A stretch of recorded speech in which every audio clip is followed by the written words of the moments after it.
Hello all, welcome back to our Fascia Demystified channel, an informative presentation channel exclusively for fascia and its clinical applications. I'm Dr. Ajimsha and this is the Fascia Talk Show. This is a voluntary initiative to disseminate the evidence-based information and update on fascia and its function to wider population, with an aim to improve human health and well-being. The intention is simple: to disseminate the knowledge.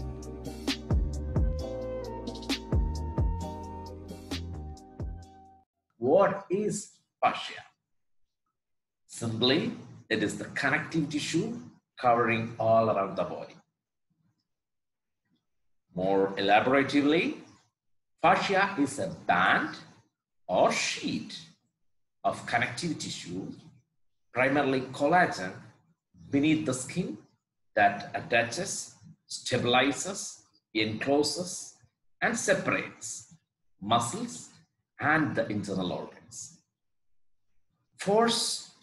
It's otherwise called the foundation of osteopathic research and clinical endorsement, defines fascia any tissue that contains features capable of responding to mechanical stimuli. The facial continuum, the continuity of the fascia, is the result of the evolution of the perfect synergy among different tissues, liquids and solids, capable of supporting, dividing, penetrating, feeding, and connecting various parts of the body, from the epidermis to the bone, involving all the functions and organic structure.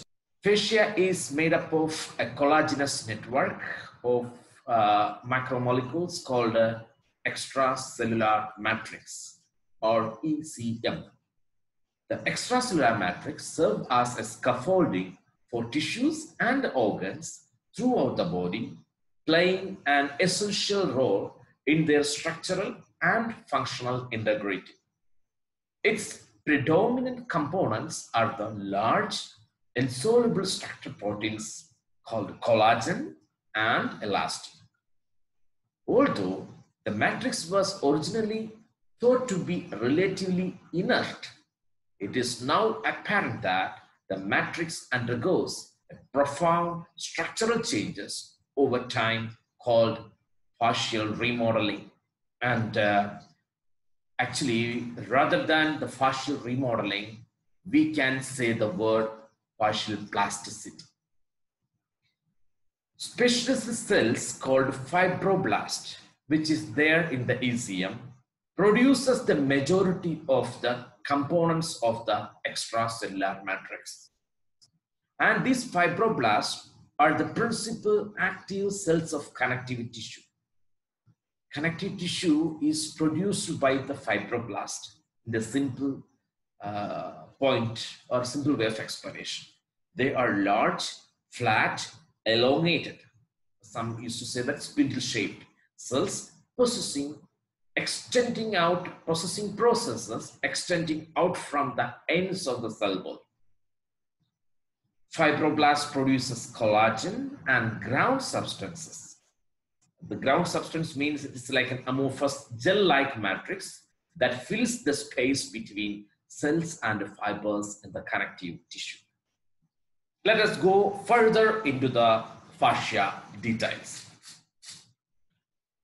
Once discussed as a packing tissue of little consequences, the fascia is now recognized as a continuous, three-dimensional, interconnected network that permeates and envelopes almost every part of the body and is now taking its rightful place in the top table of anatomical and physiological research. Fascia is an uninterrupted viscoelastic tissue which forms a functional collagen matrix continuous throughout the entire organ with many diverse and important functional roles.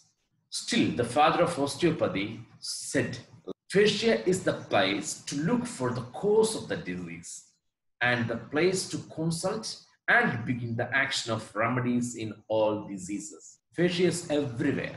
The so-called epidermis, dermis, adipose tissue, skeletal muscles, that means including its connective tissues and its tendons, ligaments, the circulatory and lymphatic system, that means the blood vessels, blood, lymph, the meningeal tissue and nervous tissue, the joint capsules and bone tissue, including the periosteum, internal so-called visceral organs. That means almost everywhere it is present, or a structure which connects the entire body with many roles to control the internal balance, or otherwise called homeostasis. So fascia is everywhere. You can see it in the superficial or deep fascia. You can see in the permeates, that is the covering of the muscles. You can see in the bones. So the whole of the human body from the cellular level. It starts at the cellular level, weaving or bind around each and every organs and tissues, thereby providing support, protection, micro-level communication, and so on. More explanation about fascia. Because fascia has a sheet-like structure attaching to muscles and bones at multiple sites, it is exposed to different states of multi or biaxial strain. So we can say that, or we can call fascia as organ under tension. As I have mentioned earlier, fascia surrounds, supports, suspends, protects, connects and divides musculoskeletal and visceral components of the organism. It is formed of numerous layers of collagen fiber bundles and is extremely strong but plastic. It has been reported that fascia displays piezoelectric effects. Then what is the piezoelectric effect in a simple way? It describes an electric charge produced by a certain structures in response to mechanical stress. It has been proposed and later proven by researchers like Harnagia in 2010, Denning in 2017 that pressure applied to fascia creates an intrafascial electric charge which stimulates fibroblast, fibroblast produces the collagen and all, to create collagen fibers, extracellular matrix products of causing facial remodeling or fascial plasticity. They are viscoelastic too. Well, what is that? You know viscoelasticity. There are many materials that cannot be so easily classified as solid, liquid, or gas. These materials can behave as a fluid, viscous properties, but also as an elastic material at the same time. What is causing these viscoelastic properties? The answer is simple.